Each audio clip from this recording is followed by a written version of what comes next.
Investment in securities market are subject to market risks.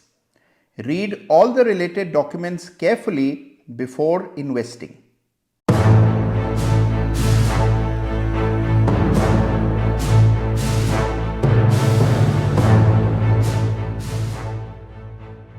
तो बंद हो गया आज का भी बाजार, यानी कि निफ्टी बंद हुआ लगभग एडजस्टमेंट के बाद 90 पॉइंट नीचे। वैसे देखिए तो 150 पॉइंट भी नीचे था, तो निफ्टी में कमजोरी देखने को मिली आज के ट्रेडिंग सेशन में।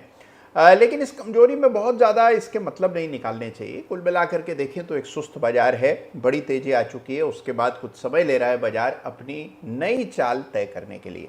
बाजार सोचता बहुत है, आप देखिए सोच समझ करके ही अगली चाल चलता है और सोचने समझने में समय ज़्यादा लेता है। एक बार बाजार मन बना ले उसके बाद अपने लक्ष्य तक पहुंचने में बाजार को समय नहीं लगता।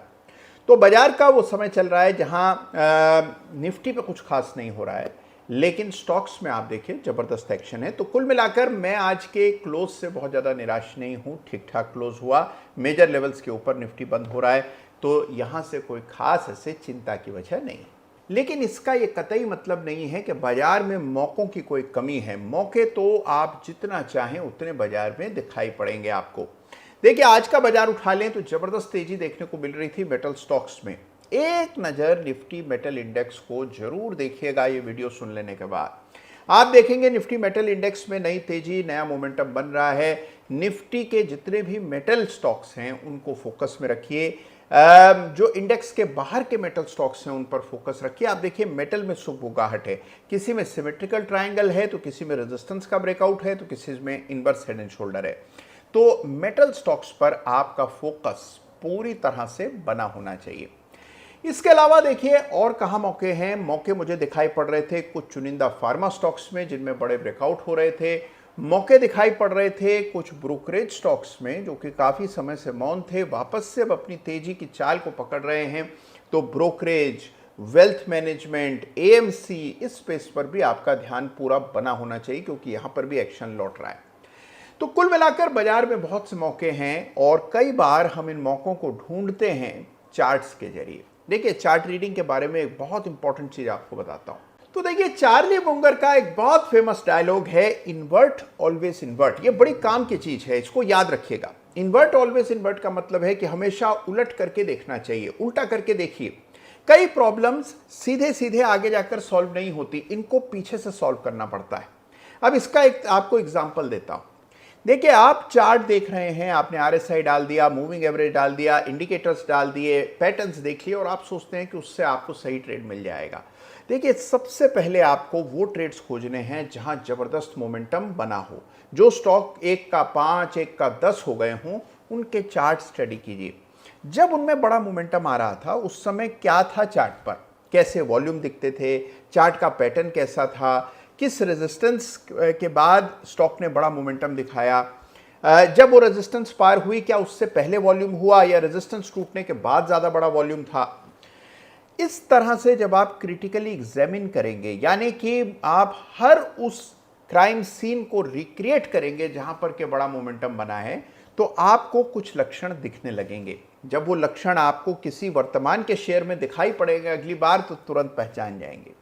इसी तरह जिन स्टॉक्स में बड़ा ब्रेकडाउन और करेक्शन, क्रैश आया है, उनके भी चार्ट्स को स्टडी कीजिए और उनमें देखिए क्रैश से ठीक पहले क्या हालात थे, किस तरह का स्ट्रक्चर था, कौन सा ब्रेकडाउन आया, ब्रेकडाउन से पहले क्या लेवल्स थे, एवरेजेस किस तरफ दिशा कर रहे थे, और फिर जब प्राइस एक्शन देखने को मिला तो क्या इंपैक्ट हुआ। इन तमाम चीज़ों को आपको स्टडी करना है। जब आप इसको डीपली स्टडी करेंगे तब आपको सही मौके का अंदाजा होगा, यानी कि जब कभी किसी स्टॉक में मेजर ब्रेकडाउन होने वाला होगा, कुछ लक्षण उसके आप तुरंत पहचान पाएंगे। लेकिन उसके लिए ये रिवर्स इंजीनियरिंग करना बहुत जरूरी है। तो उल्टे चार्ट्स देखिए। आज ही इस वीडियो को देख लेने के बाद 10 ऐसे चार्ट्स निकाल लीजिए जिनमें बड़े मोमेंटम बने हो और 5-7 वो शेयर्स भी खोज लीजिए जिसमें बड़ा फॉल आया हो, बड़ी गिरावट आई।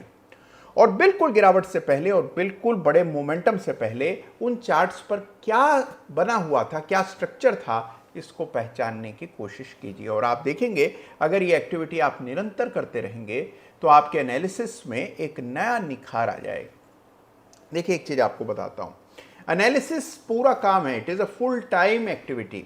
इसको पार्ट टाइम शौकिया आधा घंटा 15 मिनट देंगे तो फिर नतीजे भी उसी अनुपात में आएंगे। इसमें समय देना पड़ता है, इसमें डूबना पड़ता है।